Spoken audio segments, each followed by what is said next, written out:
2-1.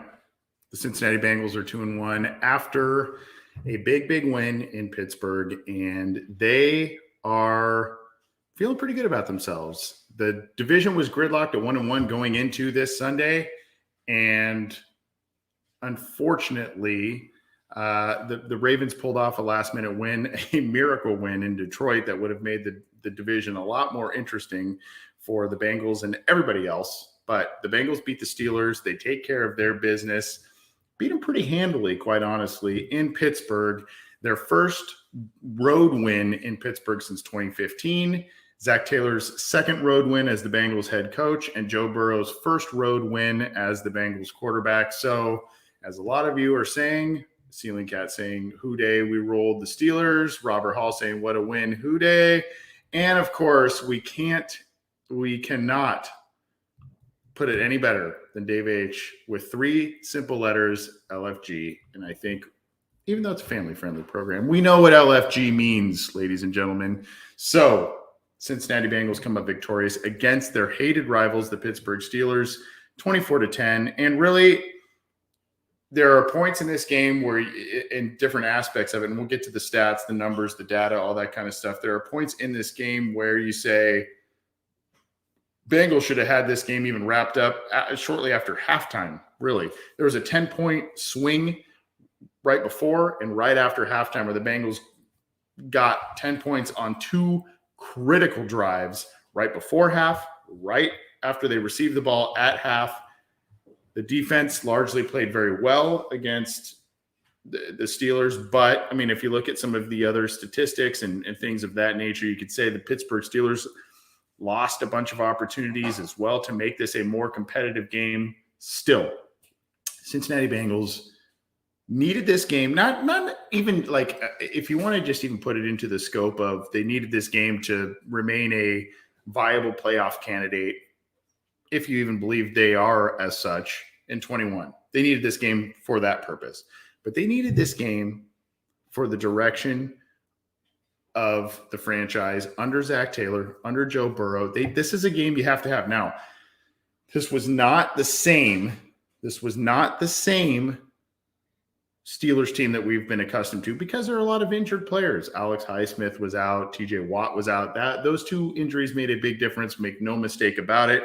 But the Bengals offensive line did their job for the most part. The Bengals defensive line did their job most definitely against this team. And this Steelers team just doesn't look as stout, as stacked, and, as potent really as they have in the past. So you can chalk this up to a lot of different things. The bottom line is the Bengals went into Heinz Field and got a win. Not only that they needed to get to keep their season on track after what happened last week, but they got the win against a team that they just do not normally play well against. And it was, if you're a Bengals fan, it is very, very sweet to see the Cincinnati Bengals with just under 2 minutes to play, having the football and taking a kneel down with 14 points on top of the team that's hosting them at Heinz Field. I mean, you got to feel really, really good about that if you're the Cincinnati Bengals. There are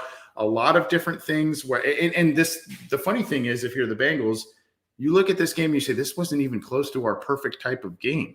Joe Burrow had an early interception that was pretty ugly.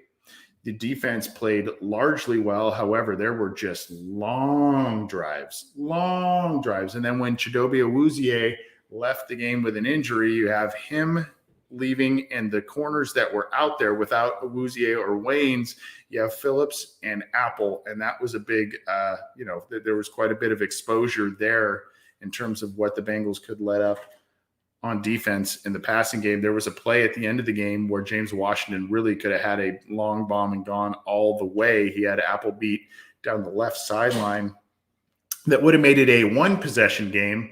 Ben Roethlisberger barely overthrew him. Rest is kind of history at this point. So seeing a lot of great win. Yeah, you know what? Stuart Monty says, their Apple had some coverages that were good. There were some coverages that were good. However, there was an egregious pass interference penalty late in the game.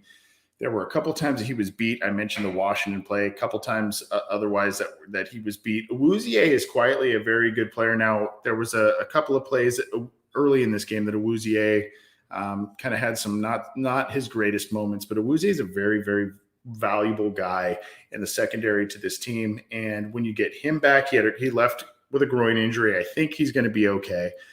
Left with a groin injury. You have Waynes that seems to be so close to coming back. Did not come back this week, which would have helped. But you have Awuzie, you have Waynes. If you get both those guys back, along with this pass rush, man, look out. Look out. And look, we can say that this doesn't seem to be the same Steelers team that we have seen in years past in terms of dominant offensive line, dominant defensive line. Yes, they were injured. There's probably going to be a lot of excuses to that front, but the Bengals handled their business, and it wasn't like they just barely beat a banged-up Steelers team. I mean, they had at one point, I mean, it was a 17-point lead in the second half. So they were doing what they should have been doing if they were indeed a good team. So credit to the Bengals, and I know the Steelers were missing a lot of players. It just doesn't seem like the same Steelers team. They're still scrappy. They're still competitive, of course, but the offensive line looks suspect. They can't run the ball the way that they normally do, and they just are missing shots. Ben Roethlisberger, even when he was making plays, there were some that were just egregiously missed on their end. Still, credit the Cincinnati Bengals. Their pass rush was incredible today. And, their offensive line didn't play perfect, but you got to like that. Let's take a look at some of the stats, et cetera, with the Cincinnati Bengals and the Pittsburgh Steelers. This is the box score courtesy of ESPN.com. Look, I was watching this game with my brother and other members of my family, and we kind of said, like, man, Joe Burrow only 172 yards. What's going on there? But look at how efficient the entire game was. 14 of 18, which you love that high-end completion percentage. 14 of 18 there. Still, not a ton of stuff in front. Deep down the field, there was the one big chase play, but 172 yards, 3 touchdowns, the one interception early, but Joe Burrow rebounded really, really well. A 122.9 passer rating after a really, really poor game last week. And you kind of started to feel like, man, okay, you had the 3 picks last week. You had the pick early in this game, and you go, oh, what's happening here? But he rebounded very, very well. And the other thing with this too, this actually kind of plays a little bit into the Bengals' wheelhouse, Joe Burrow's wheelhouse, the offensive line's wheelhouse. I know the defense was on the field a lot today, and they had Pittsburgh had drives of double-digit amounts of plays, a handful of times today. But when you only have 18 attempts by Joe Burrow and a limited amount of dropbacks, I mean, you got to like the fact that the times that he would be hit, et cetera, are very, very limited. And then, of course, you get Joe Mixon going 5 yards per carry against the Pittsburgh defense, 90 yards on the ground, just a very methodical, and then, of course, a really nice 27-yarder, his longest of the season so far. Just positive yards. Of course, the egregious play late in the fourth when the Bengals did this inexplicable drive where they went in empty formation twice on first down and second down with a 14-point lead. I think the Steelers had just missed a field goal. They go empty twice in a row, and it just was and then, of course, they run the ball on third down. It just was like, what's happening here? So regardless, Mixon was what he needed, what the Bengals needed him to be today. 90 yards, 5 yards per carry, a 27-yarder, couple of nice gains, and got him in good position on second down and on third down when they needed him to do that. Burrow had a couple of runs as well. Some were by design, some were not. The 8-yarder was a really nice one for a first down late in the game.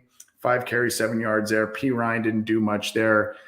We're going to get to the Steelers side of the ball in just a second too, but if you're looking on the left-hand column, here is, man, Jamar Chase, 4 catches, 65 yards, and then another 4 catches, 35 yards by Boyd. Those two guys stepped up very, very nicely without T. Higgins being active in this game. Jamar Chase, 4 touchdowns in 3 professional games played. This is a guy who had all kinds of issues catching the football in practice and training camp and preseason games. He had 1 drop in 3 games and 4 touchdowns in 3 games. I'm going to stop for 1 minute to show you the 30. This is from PFF College. We're going to share this with you here. And hey, just take it in, because he's had a 9-yard touchdown later in this game as well. But he's had a 50-yarder. He's had a 40, I believe, a 42-yarder, and then this 34-yarder here. Just great stuff from Jamar Chase and the Cincinnati Bengals here. Here's the play in case you're watching live. I mean, just look at it. It's just, we'll put this bad boy on loop for a couple seconds here. Jamar Chase. And here's the thing too. Go back to the Minnesota game in week 1 and look at this play. This will be rewound here in just a second. This is on PFF College. So go subscribe to them. Look at the extra little gear. There's a slight push off that is so slight that he is able to just get a little separation. We're not going to call that. And look, some of us could be cynical and say, look, that ball almost went through his fingertips at the end there. But Burrow put it in a perfect spot where only Chase could get it. And actually, that is an incredibly difficult catch to make, where he's not diving, but he's kind of stumbling because he's got to just really extend at the last second. And he does an excellent, whether you play, it's actually kind of funny. If you play baseball, if you play outfield in baseball, or if you play wide receiver in football, one of the major rules is if there's a ball way over your head, you don't extend until you absolutely have to. And that's because that way, if you extend too early, you lose speed.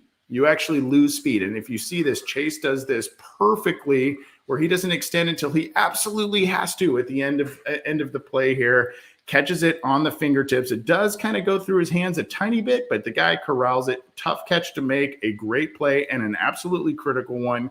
You can see there 37 seconds left on the clock when Chase grabs this ball here. Great play by him, and then he had another 9-yarder later. Just an outstanding play by him. The guy's on pace for almost, I mean, I don't think this is sustainable, but who knows, because we're now 3 weeks in. He is on pace for almost 23 receiving touchdowns in the year. 23. He's averaging 1.33 touchdowns per game. And with 17 games, that's what it comes out to. So, look, I know we do the Chase and Sewell and Burrow and blah, blah, blah. And, the offensive line and all of that. The offensive line is far from perfect. By the way, they played pretty well today. I know the Steelers didn't have a lot of their weapons in, but they still had quite a few players in there. They played pretty well, including their second-round rookie, Jackson Carman. But this guy is putting up the points. And by the way, the Bengals are 2-1. The Detroit Lions lost a heartbreaker that would have helped the Bengals, but they are 0-3 with Penei Sewell as their tackle. So I love Penei Sewell, but Jamar Chase is doing a lot of things for the Cincinnati Bengals, and you can't really deny that regardless of where you are on the Team Chase, Team Sewell thing. So maybe we can kind of just put that to bed for a little bit. By the way, here's another next-gen stat courtesy of Ben Baby. Steelers had 1 quarterback pressure today. 1. And that is without Xavier Su'a-Filo in the lineup. That is with Riley Reif exiting the lineup for a little bit. And so you got to at least give some form of a tip of the cap to the Bengals offensive line for what they have done. And today, that's on the road. That's in Pittsburgh. That's against the Pittsburgh defensive unit. Far from perfect. Don't get me wrong. Far from perfect. But if you were to say 1 pressure, no sacks from the Bengals offensive line, when you go into Pittsburgh, that's a win. That's a win. And obviously that was a big story as to why the Cincinnati Bengals not only won, but won by 14 points, because the Steelers know how to pressure. They know how to sack, fumble, and force it and recover it. They know how to use pressure to create a turnover. They know how to do all that stuff. So let's not underscore Not a perfect day from the offensive line. Let's not sugarcoat it, but one of their better performances in recent history. Let's go back to the box score here. Jamar Chase, 4 catches, 65 yards, 2 touchdowns with the 34-yard touchdown catch. Tyler Boyd, great effort on his touchdown. Absolutely great effort. Looked like he was stopped dead to rights, bounced off a couple of tackles. The Steelers tried to impose their will on that play. I contend that play was a tone setter for the entire day, because there was a defensive back. I'd have to go back and look and see specifically who it was. I don't know if it was Minka or whoever, but someone tried to shoulder ram Tyler Boyd and slam him down, even though he had a first down. They tried to get him down hard and impose that physical will. Boyd bounced right off and got his first touchdown in Heinz Field.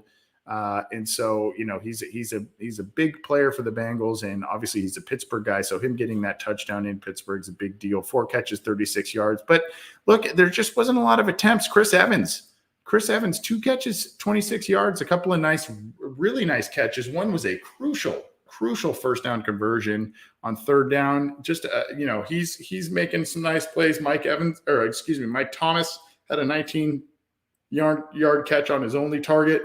Tate had a 14-yard catch on his only target. Still only 18 attempts by Joe Burrow. So a few dropbacks. He had a couple of runs as well. But, that tells you a little bit. And again, no fumbles. They did have the turnover early from Burrow, but they were able to rebound very well. Look at Logan Wilson's game. Unbelievable game by Logan Wilson. And I had, I don't want to call out people, but there are people I put out the good, bad, and ugly, and I put out sometimes winners and losers on CincyJungle.com. I had some people say, how could you put Logan Wilson as a winner last week? Because he didn't scoop up that fumble and blah, blah, blah, blah.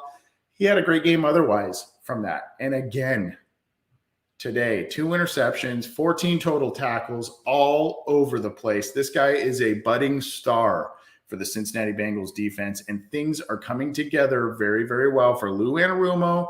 His defense, it starts with Logan Wilson, but it also starts with the interior of the defensive line as well. 14 total tackles for Logan Wilson.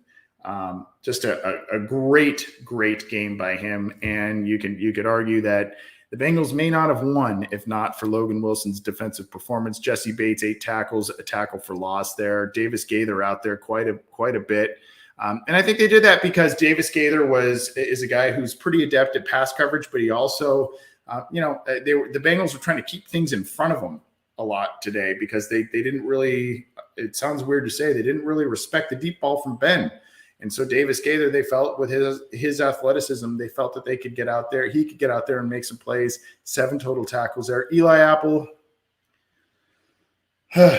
mixed bag from him today. There were a couple of nice plays, a couple of really bad plays. He did have a pass defended, but, especially when the Steelers were in catch-up mode, when it was him and Darius Phillips out there, you saw that there was a bit of an exposure to certain things there. But Pratt out there, Hubbard, really, really nice day from Hubbard. Tackle for loss, sack, 2 quarterback hits, 6 total tackles. Really, really nice day from Hubbard. It was a little quiet from the Bengals defensive interior, but the edge players played very, very well, which included Hubbard. And if you go down here, Cam Sample, a sack. Yes, BJ Hill, interior player, had a sack.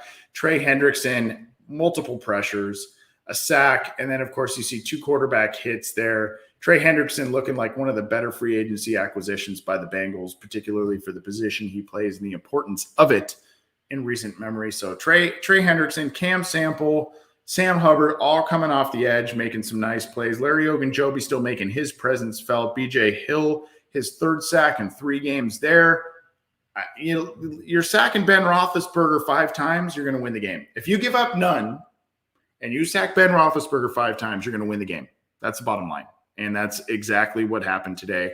And yes, Joe Burrow played efficient football. Yes, Joe Mixon did things on the ground. But what has been missing is in these Steelers games have been complete performances by the Bengals. And that speaks volumes. Speaking of complete performances, by the way, Brandon Wilson, nice 26.5-yard average on 2 kickoff returns, including a 30-yarder. That's fine. Darius Phillips had a bit of an issue on 1 return, had another 16-yarder later.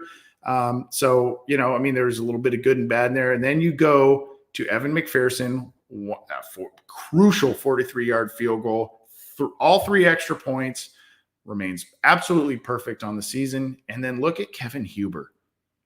241 net yards on 5 punts, 48.2 average with a long of 54. 3 of those 5 were inside the 20, and a couple were very, very deep inside the Steelers territory, which really, really helped out the Bengals. You see here, just to kind of start on the Pittsburgh side, just because we're down here, Chris Boswell missed a crucial field goal early, and then they went for a field goal late, and he got that, which was kind of came with questionable results. But let's go back up here on the Steelers side of things.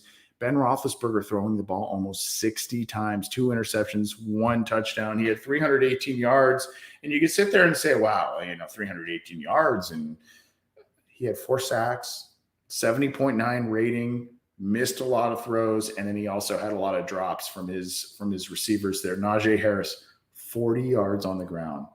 The Pittsburgh Steelers' main running back had 40 yards on the ground, 2.9 yards per carry average. Najee Harris did have 14 catches for 102 yards, and this is kind of when you look at some of this stuff, this is a little bit of the garbage time stuff, though. Najee Harris, 14 catches, 102 yards. Claypool, 9 catches, 96 yards. Ray McLeod, who came in for Juju Smith-Schuster later, 3 catches, 33 yards. Juju, he's had a rough couple of games against the Bengals the past 2 games. 3 catches, 25 yards, left the game early with a rib injury. Freiermuth had the touchdown catch on this little kind of dump-off play, 3 catches, 22 yards. The Bengals defense really did their job today. Really, really did their job today. And you look down here, I mean, Schobert, a guy that the Bengals pursued in free agency a couple of years ago, 5 total tackles. I mean, there's not, Arthur Mollett, 1 tackle for lot. There's just not a lot of one pass defended by Terrell Edmonds, which he picked off.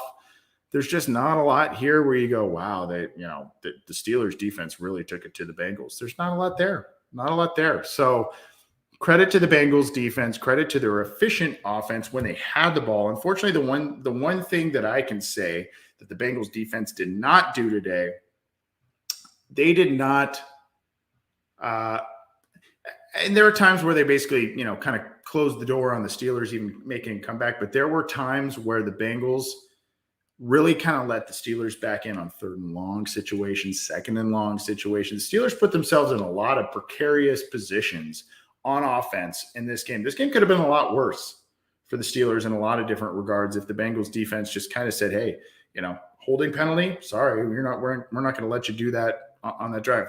They allowed them to extend their drives quite a few times and make some big plays on some of these drives that were a little frustrating. And I think what had happened with that was there was some long yardage to go, goal to go situations, and the Bengals kind of played back a little bit, maybe more cover 2, cover 3 type of stuff. I'd have to go back and look, but essentially they played a little deeper, a little more prevent type of stuff, so as to not let the big play happen. And then the dink and dunk stuff would happen, extend drives or that sort of thing, maybe a couple of penalties here and there.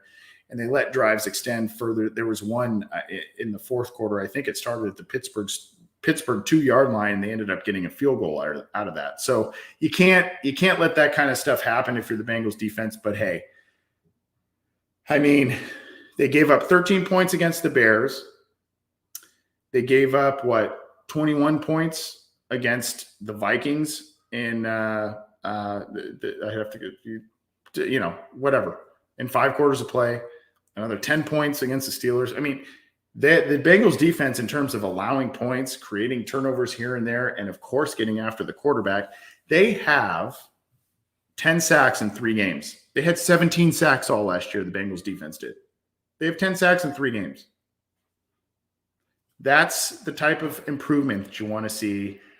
That plays to Lou Anarumo getting the guys that he likes, Zach Taylor getting the guys that he likes, and the Bengals investing on that defensive line and on that defense. And this is without Trey Waynes. This is without Chidobe Awuzie for the whole game.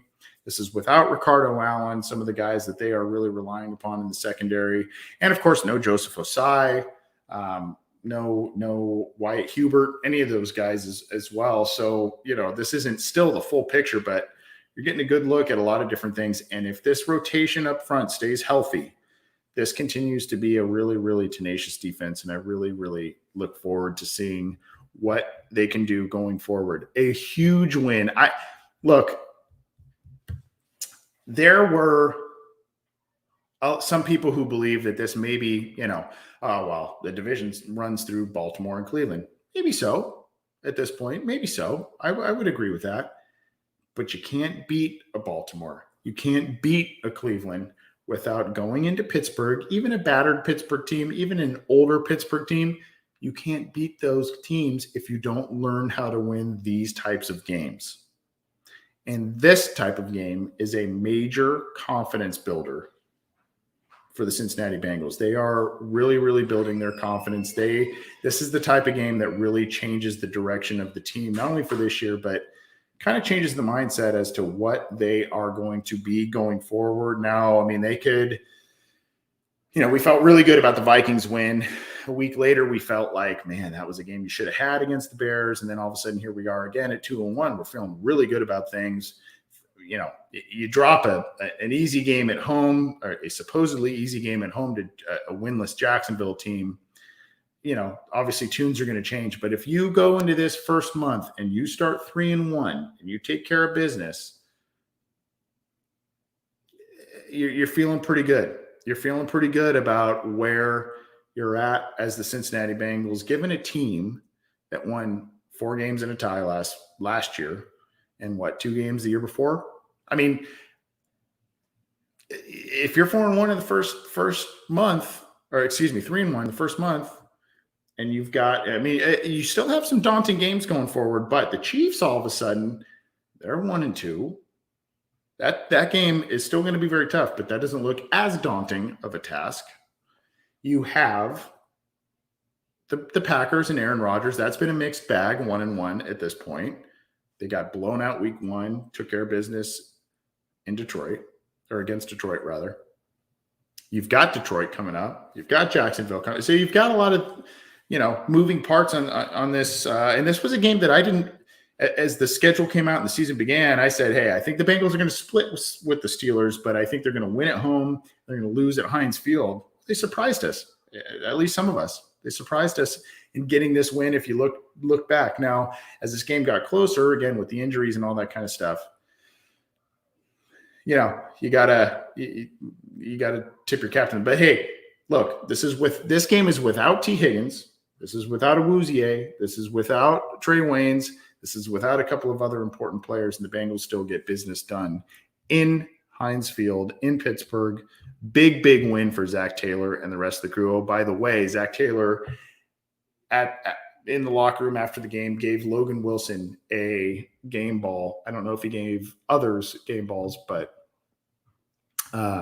he gave Logan Wilson a game ball for his big performance. I want to say this to you here. I want to, John Sharon, my co-host, really stepped up this week, and we usually swap off week by week on these, and he has basically taken this every single week, or he and Jason Markham have taken this every single week, this post 9 winners and 3 losers.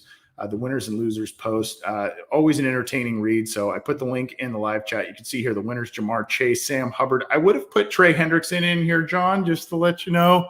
Still love you, buddy, but I would have put Trey Hendrickson in here as well. Logan Wilson, Joe Burrow, offensive line, Tyler Boyd, Joe Mixon, Camp Sample, Lou Anarumo, and then, of course, Trey Hopkins, Eli Apple, Darius Phillips are his losers. Go read the entire breakdown there and comment on that. Check that out on cincyjungle.com. Of course, we've got a lot of opinions, analysis, all that kind of stuff on cincyjungle.com. So I encourage you to go check out that article and many, many others. I just wanted to give a shout out to Jason Markham and John Sharon for kind of picking up the baton for me this week. Hey, it was my birthday weekend, I guess.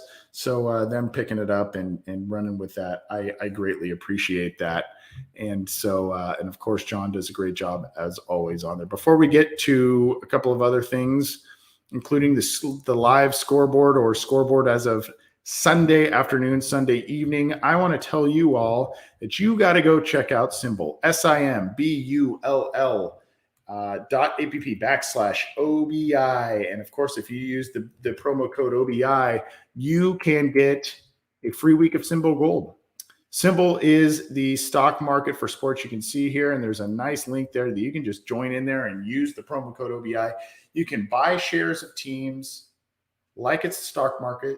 You can sell them off early. You can sell them off a long time down the road. By the way, if you jumped in when we first partnered with Symbol and you bought in on the Bengals, you've made yourself quite a bit of money, particularly after this afternoon.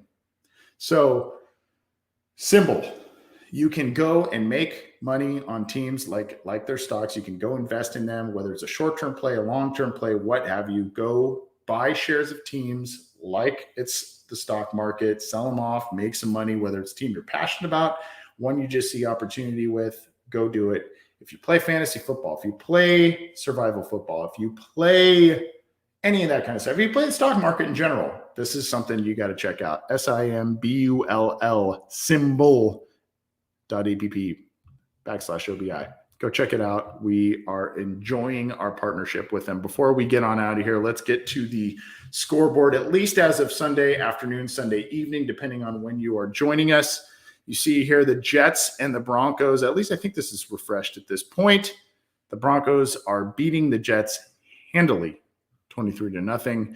The Raiders, I need this one. This is my survival pick this week. The Raiders are beating the Dolphins 25-17 in Las Vegas. Vikings up on the Seahawks. What's going on with the Seahawks, man? They were, they were 1-1 entering this week, and now they're down 10 to Minnesota on the road. Vikings are due, man. They've had two really rough losses to start the season. The Buccaneers getting kind of shellacked a little bit by 1-17. That one is entering the fourth quarter. You've got the Packers and 49ers on Sunday night. You've got the Eagles and Cowboys, and yuck, NFC East. Ugh, sorry, not to. Tired of seeing those games on Monday night. Anyway, Eagles at Cowboys, Monday night, whatever. You've got the Panthers and Texans that ended on Thursday, 24-9. Colts versus Titans. The Titans take care of business, 25-16 at home. This is on NFL.com, by the way. Giants versus Falcons. Giants lose at home 0-3 to the Falcons. As I mentioned earlier, Chargers, huge win on the road, 30-24 against the Chiefs. Joe Burrow, Justin Herbert, 7 touchdowns, 1 interception in divisional road games in week 3. I mean, a lot of people view them as part of the future of the NFL. 7 touchdowns, 1 interception in divisional road games in the NFL versus the Steelers and the Chiefs. Those are huge, huge wins and huge, huge statistics by both of those quarterbacks. The Bengals, of course, beating the Steelers 24-10. You got the Browns 26-6 over the Browns. The Bears. That game was a little closer than it seemed. Lions almost had this one, 17-19, a loss to the Ravens. It took a miracle record-setting 66-yard kick by Justin Tucker to get this one doinked off the crossbar and in. Lions lose a heartbreaker to the Ravens in one that would have really helped the Bengals. Unfortunately, Saints all over the Patriots, 28-13 in New England. Yikes. And then the Cardinals beat the Jaguars 31-19. Jaguars remain undefeated. That's a double-edged sword. You kind of feel like, well, the Jaguars aren't just that good in general, but they are due for a win. So that is who the Bengals host on Thursday night. Obviously, a big night for a lot of different reasons. The Bengals are going to be honoring the Ring of Honor inductees. They're going to be honoring the 1981 AFC Championship team. And a lot of our colleagues, a lot of other great Bengals coverage folks are going to be in attendance and doing cool things up to the game. So go check it out, whether it's our boys Ace and Zim. They're doing some cool stuff out there. I know the Locked On Bengals guys are doing some cool stuff out there. Other great Bengals super fans are going to be out there. So it should be. I wish I could have gone this week. I had a great time week 1, though. But I don't think I'm going to be able to make it out, unfortunately, for week 4 unless something drastically changes. But regardless, a lot of cool people are going to be doing a lot of cool things, whether it's our colleagues, our contemporaries out there covering the Bengals. Go check it out. Have some fun in downtown Cincinnati. It should be a really, really cool game for the Bengals and their fans there. Keep it to cincyjungle.com for all your news, opinions, analysis, all that good stuff. Keep it there. And then, of course, you can always subscribe to this channel, this YouTube channel. If you like the video, there should be, where is it? Right around there. You can click that icon to subscribe. And then, of course, hit the bell to be notified when we go live, when new material is available. And, of course, the Cincy Jungle podcast channel available on all of the major audio platforms, whether that's iTunes, Stitcher, Spotify, Google Podcasts, iHeartRadio, any of those. Go get it. Leave a rating for us if you would. That would be awesome. And we will catch you soon. The Bengals take it to the Steelers in Heinz Field, 24-10. Get a huge win for Joe Burrow, a huge win for Zach Taylor, a huge win for the Cincinnati Bengals, not only for 2021, but the rest of their season. And feel good about this one. This is a good one. This is a good one. Take it easy, everybody. Thanks for tuning in live. Thanks for downloading after the fact. We will see you soon. We've got a lot coming up this week on a short week. We've got the water cooler chat. We've got a preview with JP Acosta of Big Cat Country with the Jaguars. We've got our Wednesday deep dive show. We've got a post-game show. We've got listener questions live, all kinds of stuff. That's just Orange and Black Insider. That's not counting what Ace and Zim are doing on Orange is the New Black or what Matt Minnick's doing on Chalk Talk and his podcast. So keep it to us. We're bringing you a lot of stuff. And, of course, on cincyjungle.com. Thanks, everybody. Enjoy the rest of your weekend. Take it easy.